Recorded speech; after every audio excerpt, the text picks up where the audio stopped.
morning light spilled through the curtains of their modest suburban home, casting soft golden stripes across the hardwood floor. Clara sat at the kitchen table, her fingers tracing the rim of her coffee mug, her auburn hair catching the sun in a way that made it shimmer like molten copper. At 32, she still carried the kind of beauty that turned heads, high cheekbones, emerald green eyes that sparkled with quiet intensity, and a smile that could disarm anyone. Across from her sat Daniel, her husband of 8 years, his dark hair tousled from sleep, his glasses perched crookedly on his nose as he skimmed the morning news on his tablet. Before we jump in, real quick, most of you who enjoy these videos still haven't subscribed. If you're one of them, please take a second to hit that button. It helps with channel growth so much and means more than you know. And if you're already subscribed, thank you.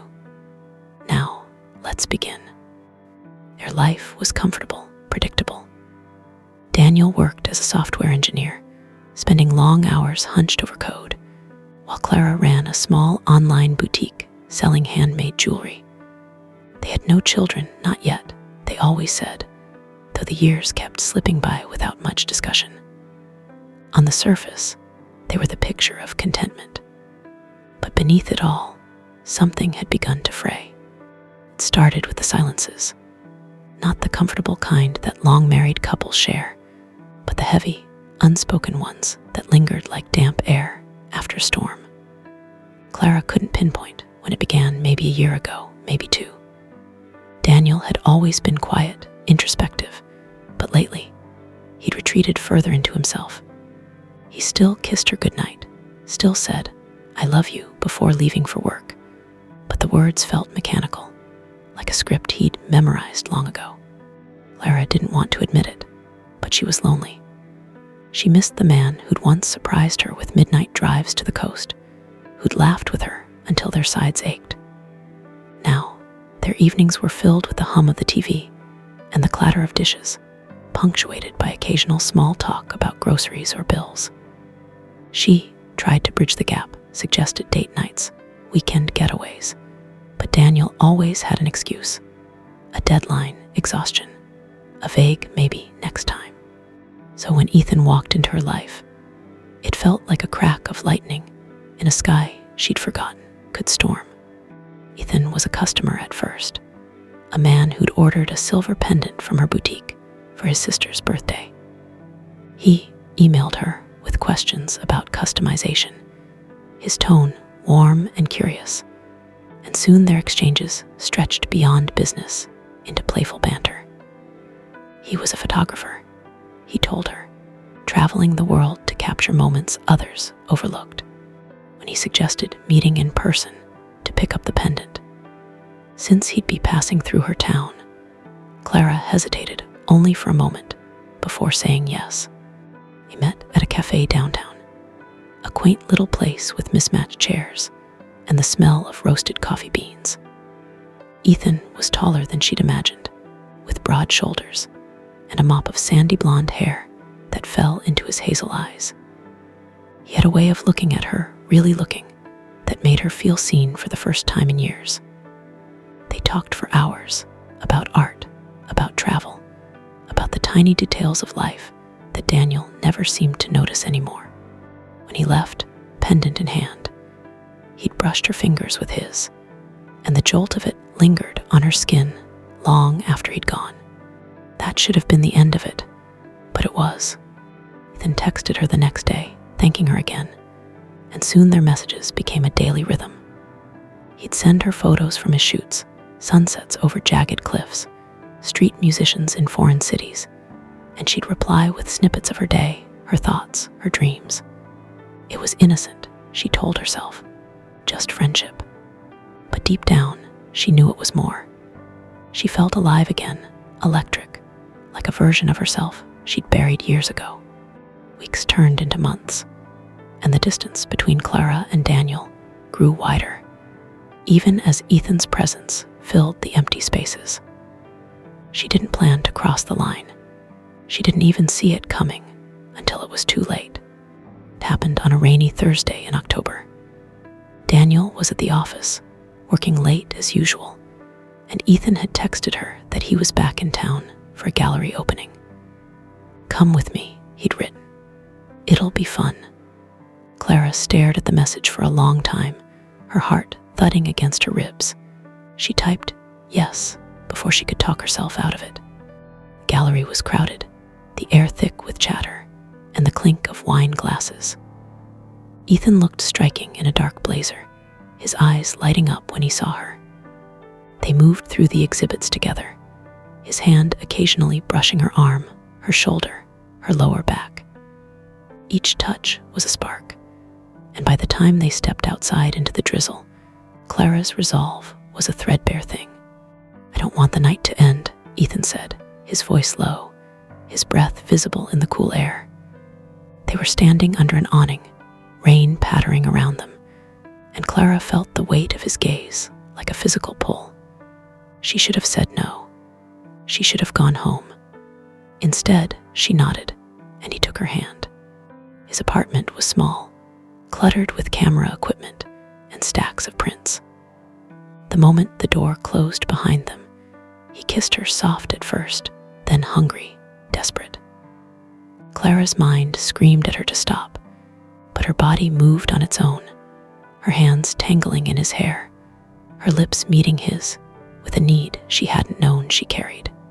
They stumbled to the couch, clothes shed in a frantic blur, and for those fleeting hours, she forgot Daniel, forgot her vows, forgot everything but the heat of Ethan's skin against hers.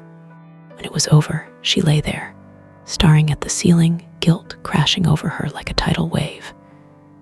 Ethan slept beside her, his arm draped across her waist, but all she could think of was Daniel, his quiet kindness, his steady presence. She slipped out before dawn, leaving a note that said only, "I'm sorry." The drive home was a blur of tears and rain. She told herself it was a mistake, a one-time lapse, something she could bury and forget. But the universe had other plans. 2 weeks later, Clara found out she was pregnant. The test trembled in her hands, the 2 pink lines staring back at her like an accusation. She and Daniel hadn't been intimate in months. His late nights and her growing distance had seen to that. The math didn't lie. The baby was Ethan, and it clawed at her throat. She couldn't tell Daniel. It would destroy him, shatter the fragile life they'd built. But she couldn't hide it either, not forever. Her mind spun, searching for a way out, and then it hit her, an insane, desperate plan.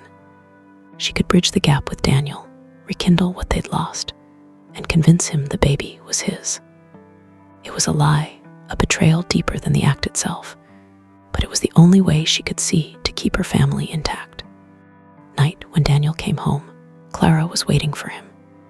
She cooked his favorite meal, lasagna with extra cheese, and lit candles around the dining room. He looked surprised, wary even, but he sat down. She poured him wine, smiled at him in a way she hadn't in years, and asked about his day. Slowly, he softened, the tension between them easing like a knot untying itself. After dinner, she took his hand and led him to the bedroom, her heart pounding with guilt and determination. He hesitated at first, but her touch, her whispered words, pulled him in. For the first time in months, they made love, and Clara prayed it would be enough to blur the timeline. Weeks passed, and she told him about the pregnancy. Daniel's face lit up with a joy she hadn't seen in years, and for a moment, she almost believed the lie herself. He kissed her, held her, promised to be the best father he could be. Clara smiled through her tears, nodding, while inside, the secret gnawed at her. But secrets have a way of surfacing, no matter how deep you bury them. Ethan hadn't taken her disappearance lightly. He'd texted her after that night, asking what went wrong, but she'd ignored him, hoping he'd let it go. He didn't.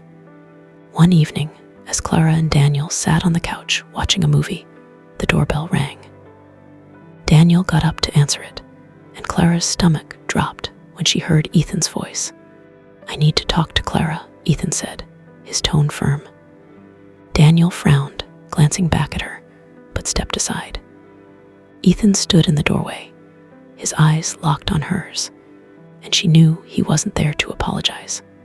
Clara, I deserve to know why you left, he said, loud enough for Daniel to hear.